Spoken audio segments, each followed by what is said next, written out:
बहुत समय पहले की बात है। एक जंगल के बीचों बीच एक बड़ा पेड़ था, जिसके ऊपर फल की जगह सोने के सिक्के लगते थे। जो भी इंसान उन सोने के सिक्कों की लालच में उस पेड़ पर चढ़ता, पेड़ के ऊपर बैठा भूत उन्हें पकड़कर खा जाता। अरे मर गया रे, कोई मुझे बचाओ। उसी जंगल के पास वाले गांव में एक लालची बनिया रहता था। बनिया एक नंबर का बेईमान और लालची किस्म का इंसान था। अपने दुकान पर आने वाले ग्राहकों को मिलावटी सामान बेचकर उसने बहुत धन इकट्ठा कर लिया था। उसके यहाँ भोला नाम का एक नौकर काम करता था। भोला अपने नाम की तरह सच में भोला था। वो बहुत ही ईमानदार और मेहनती था। अरे भोला कहाँ मर गया, जल्दी बाहर आ। भोला बनिया के पास आता है। आपने मुझे बुलाया मालिक? हाँ हाँ, हमारी दुकान का सामान खत्म हो रहा है। आज ही शहर जाकर सारा सामान लाना होगा। अब तू भी मेरे साथ चल। ठीक है मालिक। दोनों एक बैलगाड़ी में बैठकर शहर की बड़ी दुकान पर पहुंचते हैं। उस दुकान में ज्यादा ग्राहक होने की वजह से उन दोनों को सामान लेने में बहुत देर हो जाती है। दोनों सारा सामान बैलगाड़ी में रखकर गांव की ओर निकल पड़ते हैं। रास्ते में वही जंगल पड़ता है। अरे आज तो बहुत देर हो गई। रात को ये जंगल कितना डरावना दिखाई दे रहा है। मुझे ठीक से रास्ता समझ नहीं आ रहा है। लगता है हम रास्ता भटक गए हैं। देखते ही देखते दोनों जंगल के बीचों बीच उसी सोने के सिक्कों के पेड़ के पास पहुंच जाते हैं और उन्हें वो पेड़ दिखाई देता है। अरे भाई, ये तो कमाल हो गया। ये तो एक सोने के सिक्कों का पेड़ है। क्या बात है, इतने सारे सोने के सिक्के। बनिया अपनी बैलगाड़ी से नीचे उतरकर उन सिक्कों को तोड़ने के लिए आगे बढ़ता है। तभी भोला उसका हाथ पकड़ लेता है। अरे रुकिए मालिक, लालच में मत पड़िए। मुझे ये सब ठीक नहीं लग रहा। हाँ, जरूर कुछ गड़बड़ है। आप ही सोचिए, सोने के सिक्कों का पेड़, ये भला कैसे हो सकता है? अरे भोला, तू तो सच में भोला है। पेड़ पर लगे इतने सारे सोने के सिक्के तुझे दिखाई नहीं दे रहे? अरे भाई, मैं तो आंखों देखी पर विश्वास करता हूँ। अरे पगले, यही तो मौका है अमीर बनने का। चल हट। बनिया पेड़ पर चढ़कर बहुत सारे सोने के सिक्के तोड़कर एक बड़े कपड़े में समेट के उसे बांध लेता है। तभी वो भूत दोनों के सामने आ जाता है। लालची इंसानों, आखिर तुम भी मेरे जाल में फंस गए। अब तुम दोनों मरने के लिए तैयार हो जाओ। और तभी बनिया देखता है कि सारे सोने के सिक्के सांप और बिच्छू में बदल जाते हैं। अरे ये क्या हो गया? सांप, बिच्छू, बचाओ! मैंने कहा था ना मालिक, लालच मत करिए। अरे अब इन सब बातों का क्या फायदा? अरे मर गए रे। अरे भाग भोला, अपनी जान बचा, भाग। और दोनों वहां से भाग खड़े होते हैं। भूत भी उनके पीछे भागता है। कहाँ तक भागोगे? आज तुम दोनों को कोई नहीं बचा सकता। तभी सामने उन दोनों को एक कुटिया दिखाई देती है। मालिक, वो देखिए, सामने एक कुटिया है। जल्दी से उसके अंदर चलिए। दोनों अपनी जान बचाने के लिए उस कुटिया के अंदर चले जाते हैं। कुटिया के अंदर एक साधु महाराज ध्यान मुद्रा में बैठे होते हैं। बनिया साधु महाराज के पैरों में गिर जाता है। हमें बचा लीजिए महाराज, एक भूत हमारे पीछे पड़ा है। साधु महाराज का ध्यान भंग हो जाता है। अरे कौन हो तुम दोनों और इस जंगल में क्या कर रहे हो? बनिया साधु महाराज को सारी बातें बता देता है। तभी उन दोनों का पीछा करते हुए वो भूत कुटिया के पास आ जाता है। बाहर निकलो, आज तुम दोनों की जिंदगी का आखिरी दिन है। साधु महाराज बाहर आते हैं। बनिया और भोला दोनों डर के मारे साधु महाराज के पीछे खड़े हो जाते हैं। तू इन दोनों को क्यों मारना चाहता है? हाँ? इन दोनों ने तेरा क्या बिगाड़ा है? जाने दो इन्हें। अरे साधु, मैं तो तुझे भी मार के खा जाऊंगा, तू अपने बारे में सोच। अरे मर गया रे, अब मुझे कौन बचाएगा? और तभी बनिया अपनी जान बचाने के लिए वहां से भागने लगता है। अरे रुको, कहाँ जा रहे हो? भूत बनिया को पकड़ लेता है। अब कहाँ जाओगे? साधु महाराज, जल्दी कुछ कीजिए। साधु महाराज एक पल के लिए अपनी आंखें बंद कर ध्यान लगाते हैं। समझा, इस भूत की जान एक गुड़िया में बसी है। मैं तुम्हें एक मंत्र बताता हूँ, तुम जल्दी से सामने उस नदी के किनारे बनी गुफा में जाओ। तुम जैसे ही उस गुफा के अंदर जाओगे, तुम्हें अंदर बहुत सारी काले रंग की गुड़िया उल्टी झूलती हुई दिखाई देगी। उसमें से एक गुड़िया को तुम्हें मारना है। लेकिन महाराज, मैं उसे पहचानूंगा कैसे? उनमें से जो गुड़िया एक आंख से कानी होगी, तुम उसे पकड़कर ये मंत्र 3 बार पढ़ देना और उसकी गर्दन उखाड़ देना।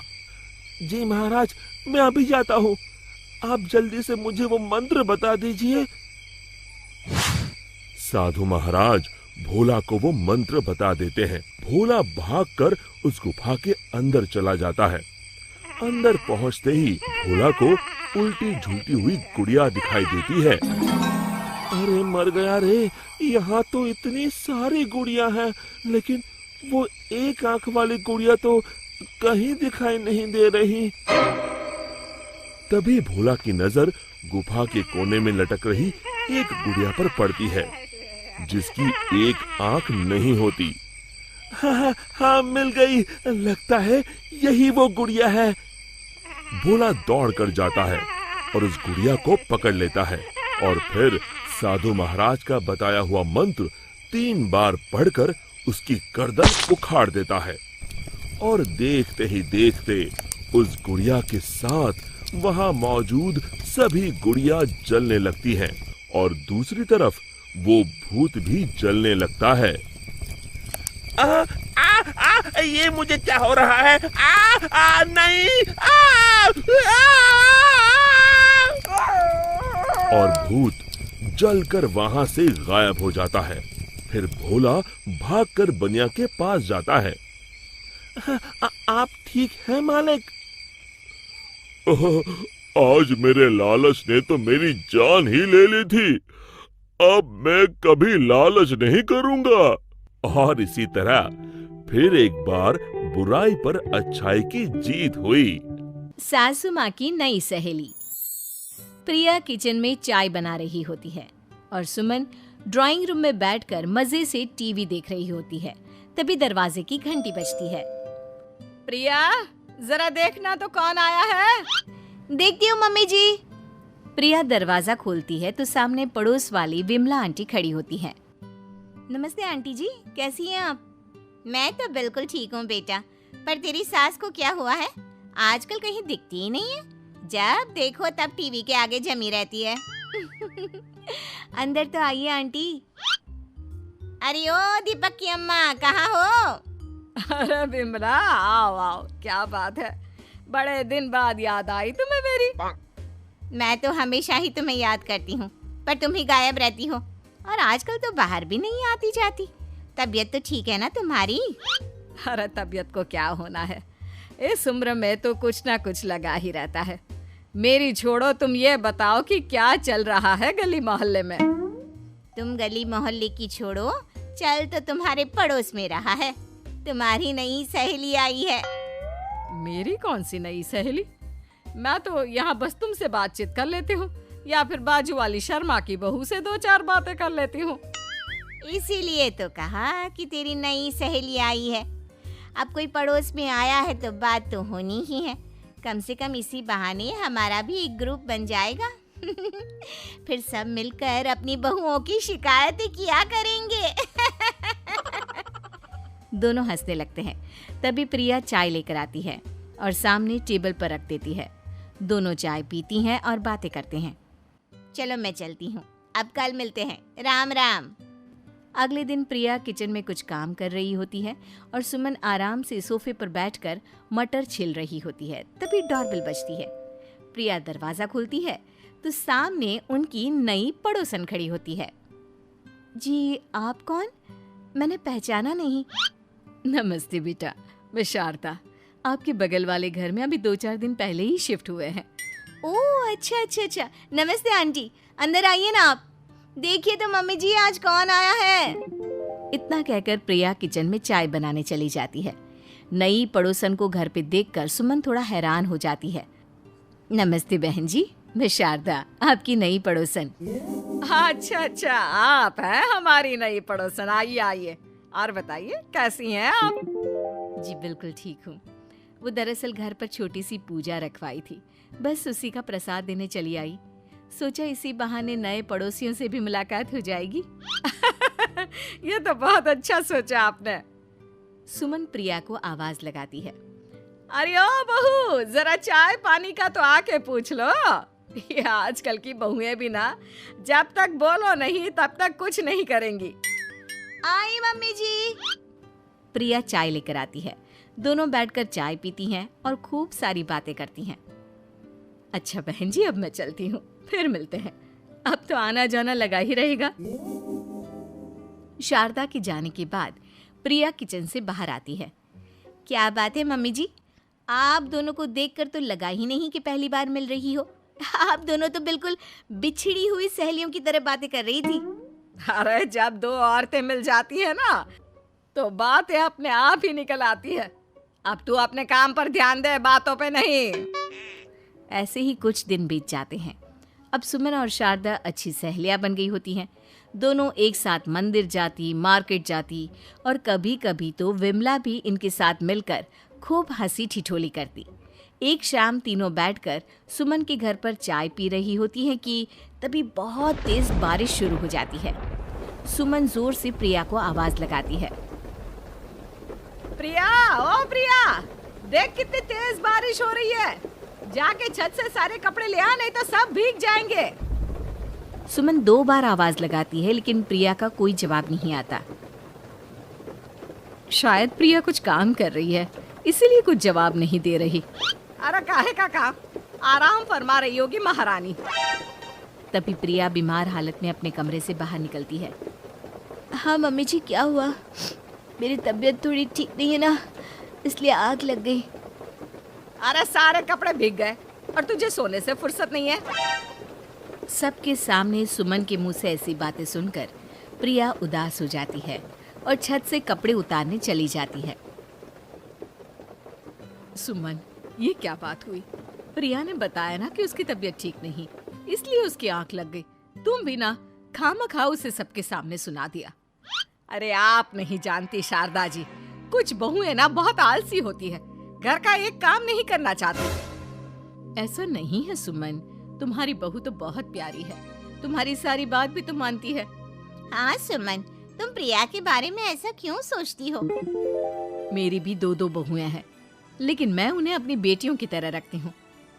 आखिर वो भी तो किसी की बेटियां ही है ना। और अगर तुम ऐसा ही व्यवहार करोगी तो एक दिन प्रिया भी तुम्हारे साथ ऐसा ही बर्ताव करेगी। शारदा और विमला की बातें सुनकर सुमन की तो बोलती बंद हो जाती है। वहीं प्रिया भी बाहर से सारी बातें सुन रही होती है। अरे मैं कोई उसकी दुश्मन थोड़ी ना हूँ, मैं भी उसकी माँ हूँ। लेकिन कभी कभी सास बनना पड़ता है, नहीं तो बहुएं हाथ से निकल जाती है। देखो सुमन, ये सब सोच का फर्क है। अगर तुम ये सोचोगी तो कभी प्रिया को अपनी बेटी नहीं बना पाओगी। इतना कहकर शारदा और विमला वहां से चली जाती हैं और सुमन अकेले बैठकर उनकी बातें सोचने लगती है।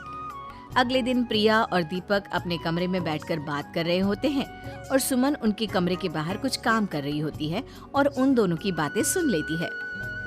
दीपक, तुम्हें पता है हमारे पड़ोस में जो शारदा आंटी है ना, बहुत अच्छी हैं। अच्छा, ऐसा क्या हो गया जो तुम्हें वो इतनी अच्छी लगने लग गई? कुछ खास नहीं, बस कल जब मम्मी जी मुझे सबके सामने सुना रही थी तो शारदा आंटी ने मेरा साथ दिया। मैं तो सच में हैरान ही रह गई थी जब उन्होंने मम्मी जी को मुझसे ऐसा बर्ताव करने के लिए मना किया। अच्छा, फिर क्या हुआ? होना क्या था, शारदा आंटी तो मम्मी जी को समझा ही रही थी कि बहू को भी बेटी की तरह ही रखना चाहिए, लेकिन मम्मी जी तो मम्मी जी है ना, उन्हें तो मुझ में हमेशा कमी ही दिखती है। काश मुझे भी शारदा आंटी जैसी सास मिली होती जो मुझे भी अपनी बेटी जैसी समझती। सुमन ये सब सुनकर बहुत उदास हो जाती है और वहां से चली जाती है। प्रिया की बातें सुमन के कानों में बार बार गूंज रही थी। उसे बहुत शर्मिंदगी महसूस हो रही थी कि उसने प्रिया के साथ बहुत गलत किया है। अगले दिन सुमन शारदा और विमला को बुलाती है। क्या बात है सुमन, आज तूने ऐसे अचानक क्यों बुलाया? सब ठीक तो है ना? हाँ हाँ, सब ठीक है, तुम दोनों बैठो तो सही। तब तक दीपक और उसके पापा भी आ जाते हैं। प्रिया, तुम भी आ जाओ। क्या हुआ मम्मी जी, आपने बुलाया? हाँ प्रिया बेटा, मैं आज सबके सामने तुमसे माफी मांगना चाहती हूँ।